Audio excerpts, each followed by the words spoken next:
I'm Nicholas Freitas. And we're going to be talking about using protohuman genomes to predict disease variants. We talked about this in class a bit, but it's pretty hard to find the effects of rare variants because they're super, super rare. So even with linkage approaches, often the variants are too rare for linkage approaches to really have much power. So there have been some attempted solutions to this. There's the XAC and Genome AD project, which is basically just sequencing a ton of humans to increase the frequency of those rare variants in population. But that has limited efficacy because the human population has a limited amount of variation because of the bottleneck down to 10,000 individuals about 75,000 years ago. What our work is based off of is a paper from last year where researchers took a bunch of primate sequences and combined those with the XAC project and trained a neural network to classify SNPs as either rare or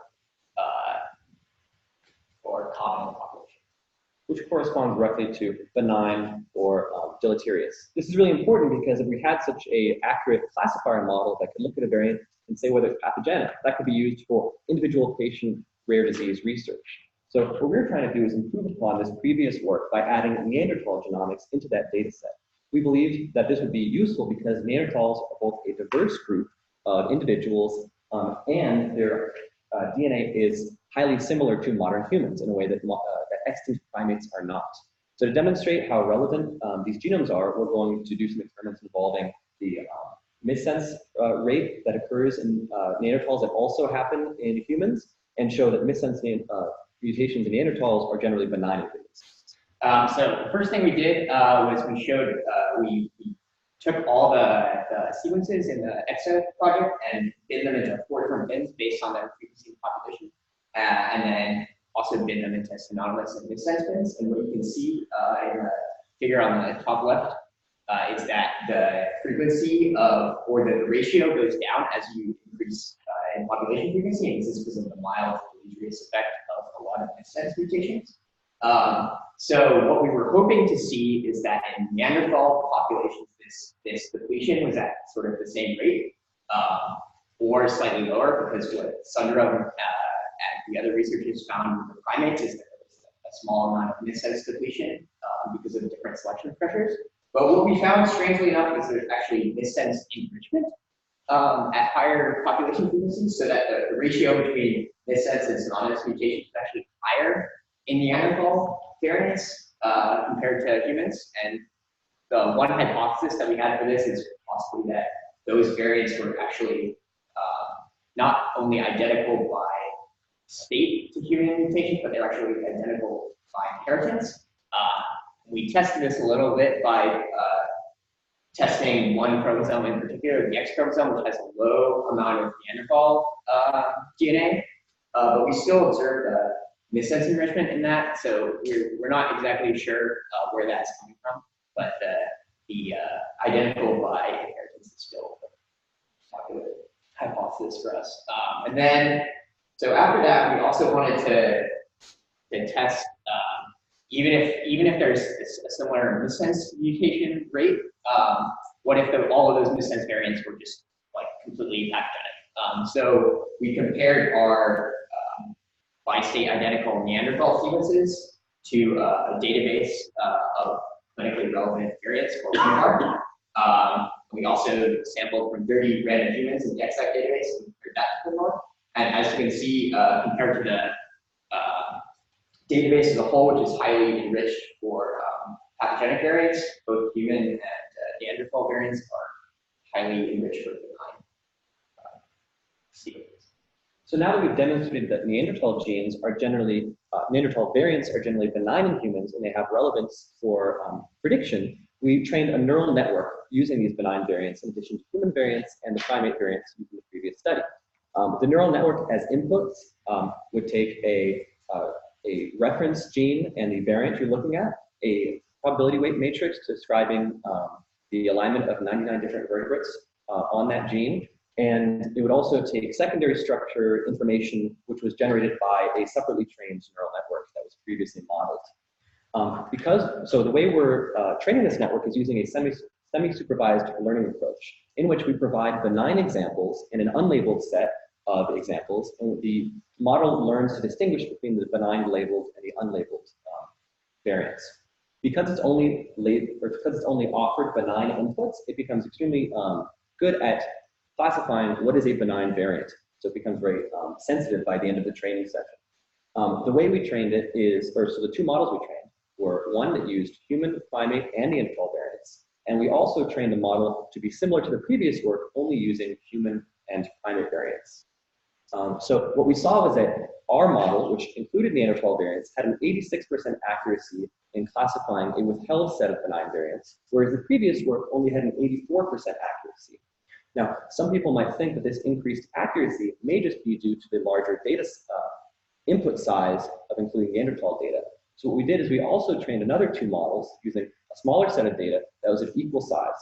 The first model containing human and chimp variants, the second model containing human and Neanderthal variants. Chimp was used for the former model because it's the most similar genetically to humans, and it was also the primate species with the largest diversity of the data set, so it gave a great shot of competing against the Neanderthal data set. However, we still found that the human Neanderthal model performed better than the human chimp model on equal input sizes. So after we trained our model, we thought we would try and validate it on new data that was not seen in training or testing data. So we took variants from ClinVar that were added to the database since 2017. So those aren't seen in the human exact database. So the data that was added since 2017 was in three forms. It was unknown variants that were had not been classified, and benign and pathogenic, and newly classified benign and pathogenic variants. So the first thing we did was we ran our classifier on the new unknown variants, and that's on the figure on the left panel, and we compared that to the ratio in humans and the ClinVar database as a whole. And as you can see, the classifier is closer to the human ratio than it is to the ClinVar as a whole.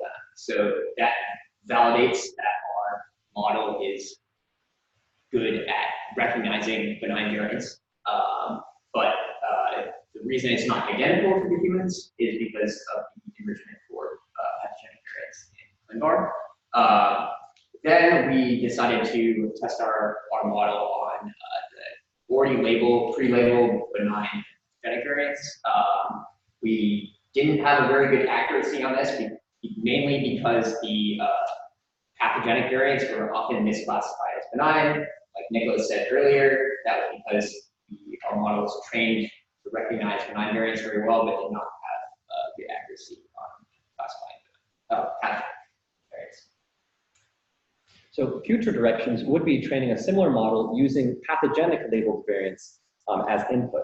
Our model, like we said, had high sensitivity for benign variants, but low specificity for determining pathogenic variants. However, we still believe a model like this could be very relevant for medical research, even on a per patient basis. Because if a medical professional is able to quickly sequence a patient's genome and quickly isolate variants with which the model dictates are likely pathogenic, because of its low false negative rate, the medical professional can be confident that those are probably pathogenic variants. So in the future, we believe that as more ancient DNA specimens, as more protohuman genomes are uncovered, because it's a new technology we have, those should be immediately applied towards computational biology research, because currently they're only being used in the field of archaeology. So the takeaway is that this model using protohuman genomes performs better, and this research should continue in the future. Awesome. What fraction of modern human variants are also polymorphic in Neanderthal and also polymorphic in chimp? I'm curious about sort of whether that variation, how much of that variation is actually still there. Is that in your it's not very high, mainly because we don't actually have a lot of Neanderthal sequences. We only had 13 sequences, and so we only see about 10% of all human variants in yeah. But they're also variable there. Yes. Yes. And what about chimp? That was in the paper. I'm not sure off the top of my head. Yeah, it was similar or a similar ratio based on the population sizes, like 20 to 30% as they had more changes. You go to your Sure. Start the figure small. no, I was just the pathogenicity score. Mm-hmm. Could you explain that a little bit? Sure. So the model basically outputs a 0 to 1 value, 0 being low pathogenicity prediction, 1 being high pathogenicity prediction.